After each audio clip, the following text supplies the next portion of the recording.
Esse é o estudo de número 131, que tem como título Alegria. É um estudo composto por 14 perguntas e respostas. E eu cumprimento a você que está assistindo mais esse estudo com a graça e a paz de Deus nosso Pai, de nosso Senhor e Salvador Jesus Cristo. E convido a você que ore comigo para iniciarmos mais esse estudo da Palavra de Deus. Pai Santo, Deus amado, Criador e mantenedor dos céus, da terra, do mar e de tudo que neles há, exaltado por todos, para todos sempre, seja o Senhor e o seu amado Filho unigênito, nosso Senhor Jesus. Te agradecemos pelo privilégio de estudar mais uma vez a Tua Palavra e pedimos a Tua iluminação para compreender mais esse estudo. Abençoa os nossos telespectadores, dando a cada dia mais interesse e compreensão da Tua Palavra a todos eles. Te pedimos essas bênçãos em nome de nosso Senhor Jesus Cristo. Amém.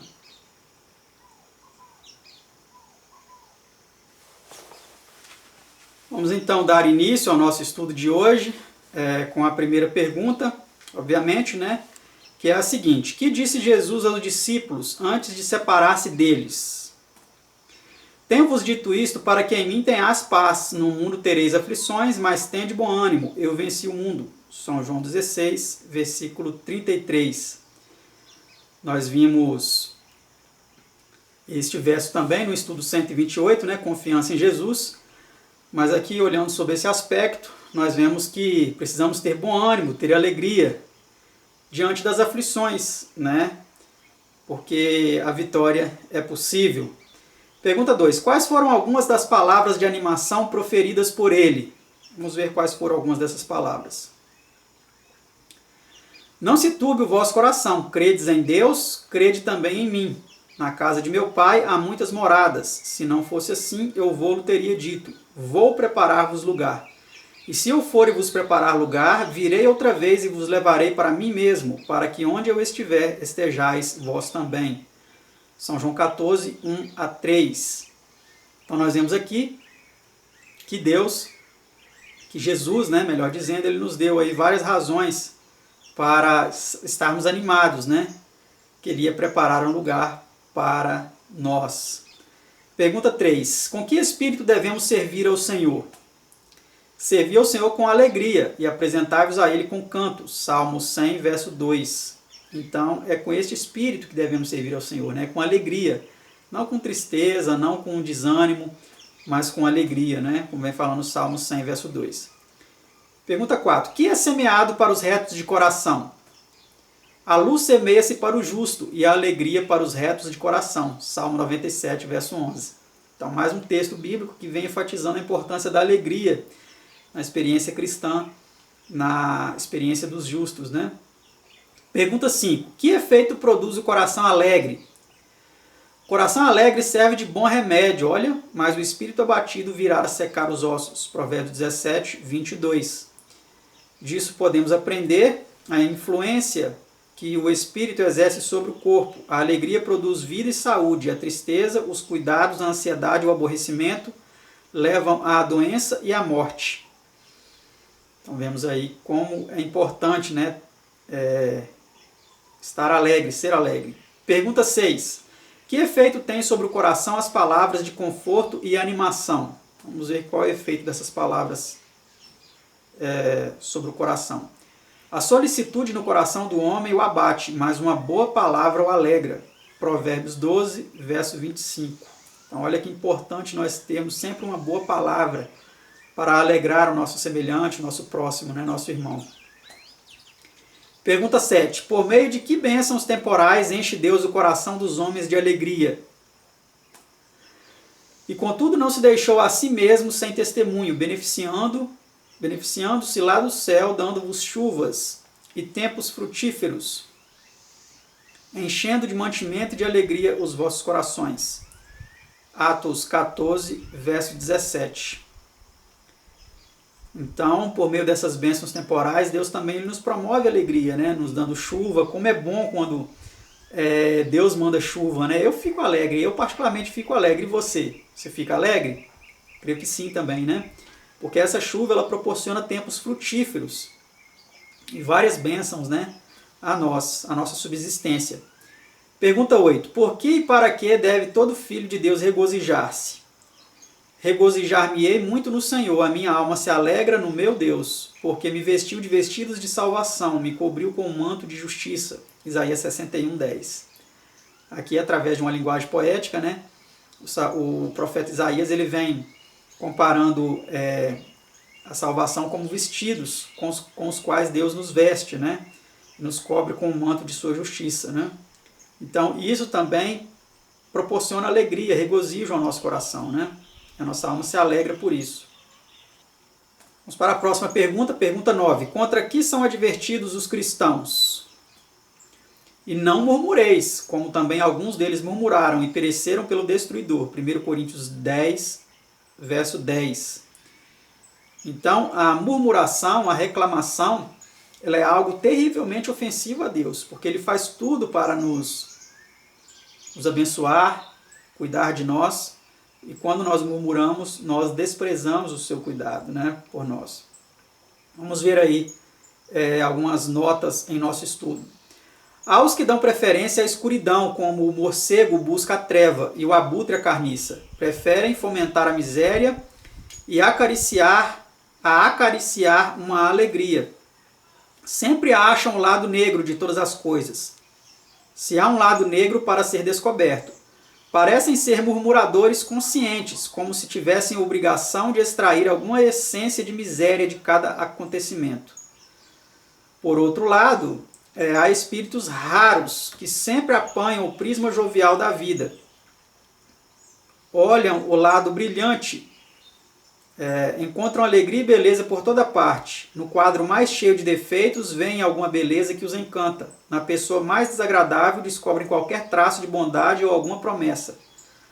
Nas mais desencorajadoras circunstâncias, acham algum motivo para serem agradecidos, algum raio de alegria que atravessa as densas trevas. Quando uma nesga de sol atravessou uma fenda da janela de um quarto fechado, criando nele como que remendo de claridade no soalho enegrecido do aposento, um cachorrinho que estava enrodilhado num canto ergueu-se dali e foi deitar-se no único local ensolarado. E essas pessoas vivem na mesma maneira filosófica. Onde quer que haja um ralo de alegria ou esperança, achá-lo-ão. Não temos o direito de projetar a treva de nosso descontentamento sobre qualquer vida. O que nos compete é encaminhar-nos sempre para o regozijo. Nada existe mais deprimente para os outros do que um estado doentio, enfermiço. O descontentamento para nada aproveita. Ninguém se sente melhor por queixar-se.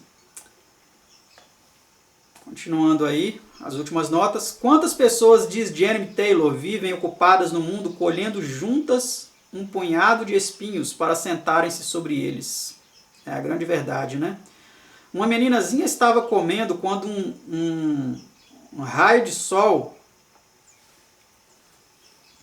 atingiu a colher. E ela gritou: "Ó mamãe, eu engoli uma colher cheia de sol." Oxalá Deus permitisse que todos provassem essa espécie de comida. Interessante, né? Então nós precisamos ter esse ânimo, essa alegria, deixar a tristeza, a desmotivação, o desânimo de lado, né? O pessimismo. Sermos pessoas alegres, né? Pergunta 10. Mesmo quando perseguidos, que nos é dito que façamos e por quê? Bem-aventurados sereis quando os homens vos aborrecerem e quando vos separarem e vos injuriarem e rejeitarem o vosso nome como mal por causa do Filho do Homem. Folgai nesse dia, exultai, porque eis que é grande o vosso galardão no céu. São Lucas 6, 22 e 23. Então, ao invés de ficarmos tristes, né, quando alguém nos aborrece, nos separa, nos injuria, rejeita o nosso nome como mal, nos calunia, em vez de ficarmos tristes, precisamos exultar, ficar alegres, né, porque será grande o nosso galardão no céu, devido a isso, se estivermos sofrendo pelo nome de Cristo, né? Pergunta 11. Quando espancados pelas autoridades judias por pregarem a doutrina de Cristo, o que fizeram os apóstolos? Vamos ver o que eles fizeram. Retiraram-se, pois, da presença do conselho, regozijando-se de terem sido julgados dignos de padecer afronta pelo nome de Jesus. Atos 5, verso 41. Então os apóstolos se regozijaram, né? E aconteceu algo semelhante comigo, quando um pastor me expulsou, né, da igreja por pregar certas verdades que para eles eram inconvenientes, e ele pediu que eu alugasse um ponto fora da igreja e chamasse quem eu quisesse para ensinar aquilo lá, naquele ponto, e não na igreja. Aquele dia eu saí da igreja no final do culto, né, ele me abordou no final do culto, à porta da igreja na saída, e falou essas coisas. Aquele dia eu saí exultante de alegria, percebendo que o mesmo que acontecera com os apóstolos acontecera comigo, né? Então é necessário ter essa alegria por defender a verdade e por se posicionar, né, para com a verdade, para com Cristo. Pergunta 12. Depois de receberem muitos açoites com os pés presos a troncos, que fizeram Paulo e Silas na prisão? Olha que interessante eles fizeram. E perto da meia-noite, Paulo e Silas oravam e cantavam hinos a Deus, e os outros presos os escutavam. Atos 16, verso 25. Então, olha que interessante, né? Eles cantavam hinos. E esse relato ele continua dizendo que houve um terremoto ali tão grande que abriu todas as portas da prisão. E o carcereiro ele já ia se matar, achando que todos eles haviam fugido, mas nenhum deles fugiu, né? E esse carcereiro e toda a sua família então aceitaram aí a Cristo como Salvador, né? Pergunta 13 e penúltima. Que certeza é concedida para que o Filho de Deus possa animosamente suportar toda a provação e dificuldade da vida? Vamos ver que certeza é concedida. Sabemos que todas as coisas contribuem para o bem daqueles que amam a Deus, daqueles que são chamados por seu decreto. Romanos 8, 28. Né? Então, todas as coisas cooperam para o bem. Precisamos sempre ter essa certeza para não nos entristecermos, né? Pergunta 14 e última deste estudo 131, alegria. Quando devemos regozijar-nos? Regozijai-vos sempre no Senhor. Outra vez digo, regozijai-vos. Filipenses 4, verso 4. Nota, o regozijo é o distintivo da alma valorosa e sadia. Entregar-se a pensamentos tétricos em vez de a animosos é sinal de fraqueza. Não quer isso dizer que ninguém mais além dos fracos é tentado, mas uma coisa é ser atacado e outra desbaratar o atacante. E isto é o que a alma valorosa faz. Poderá haver uma razão tangível e real para os corações enfraquecerem e hesitarem, pois a vida é séria e o mundo cheio de provações inesperadas. Mas por se lastimar uma contingência difícil, só a torna maior cada vez mais, até que obscurece o horizonte e descem trevas sobre a alma. Por conseguinte, o que se tem de fazer é repelir por um momento todos os pensamentos aborrecíveis.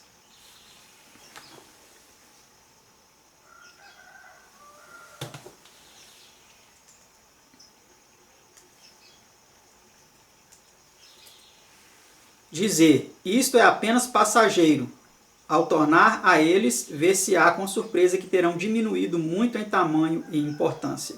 The New World. Então essa é a verdade, né? Precisamos refletir, observar realmente se isso é tão grande, se este problema é tão grande como muitas vezes parece ser. E veremos que de fato não é. Porque o nosso Deus, ele é infinitamente maior do que todos os nossos problemas. Que Deus abençoe a todos, né? Que Deus te conceda alegria, ânimo e o abençoe cada dia mais no conhecimento de sua palavra. Até o próximo estudo, se assim Deus nos permitir.